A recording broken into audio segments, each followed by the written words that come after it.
Pidato KDM di acara BI ini langsung jadi sorotan.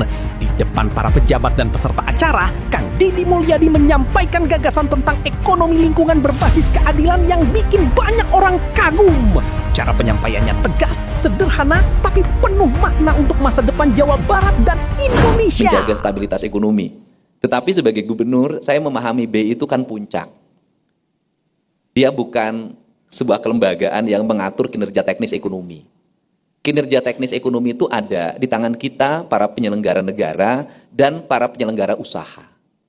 Maka saya sampaikan ke Pak Deputi, kebijakan keuangan di Provinsi Jawa Barat dan kebijakan pemerintah di Provinsi Jawa Barat itu ada dua hal.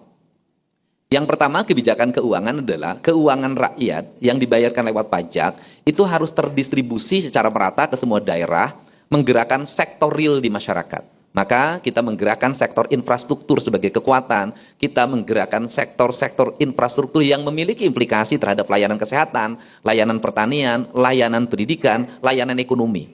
Karena distribusi keuangan itu akan mampu membangun rasa adil di tengah masyarakat. Karena menurut saya, problem kita selama ini bukan uang yang kurang, tetapi peredaran uang yang tidak beredar secara merata dan berkeadilan. Sehingga banyak terjadi dalam sebuah daerah tereksploitasi, tetapi uangnya tidak kembali ke daerah asal. Salah satu kebijakan yang ditempuh saat ini adalah kebijakan tentang pajak. Ada dua hal pajak yang relatif menonjol di Jawa Barat. Satu, pajak kendaraan bermotor. Itu harus kembali uangnya menjadi layanan infrastruktur jalan. Harus menjadi layanan infrastruktur modernisasi jalan. Harus dilengkapi PJU, harus dilengkapi CCTV, harus dilengkapi drainase, harus dilengkapi taman. Serta pemerintah provinsi berkomitmen mengembalikan seluruh keindahan jalan di Jawa Barat, maka alamnya tidak boleh tertutup oleh bangunan, oleh ruko, oleh kaki lima. Kenapa? Karena itu hak publik yang harus dinikmati, yang itu bisa mendorong orang Jakarta untuk keliling Jawa Barat dalam setiap waktu, sehingga uang yang agak tersentralisasi ke Jakarta selama berpuluh-puluh tahun, minimal secara bertahap bisa beredar kembali. Ini pertama. Yang kedua, pada sektor pajak kendaraan bermotor itu juga mendistribusikan uang ke daerah.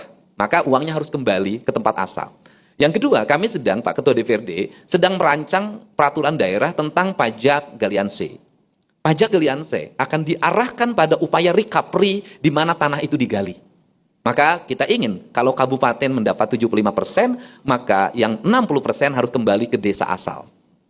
Provinsi juga begitu, yang 25% akan kita kembalikan ke desa asal. Untuk apa? Dalam jangka panjang ketika lingkungannya rusak, masyarakatnya sudah recovery infrastrukturnya, sanitasi lingkungannya, pendidikannya juga mereka meningkat, kemudian kesejahteraan juga meningkat. Bukan berbanding terbalik. Dengan eksploitasi itu mereka cenderung menjadi preman, kemudian cenderung konflik, dan kemudian ketika ditutup mereka mengalami penderitaan yang panjang. Kenapa? Secara sumber daya mereka punya ketergantungan yang terus-menerus. Nah, ini yang menjadi fokus kita. Nah, kemudian yang berikutnya adalah investasi. Ini penting. Investasi di Jawa Barat hari ini mengalami lonjakan yang sangat tajam, jauh lebih tinggi dibanding tahun sebelumnya, padahal stabilitas ekonomi kita masih terus fluktuatif.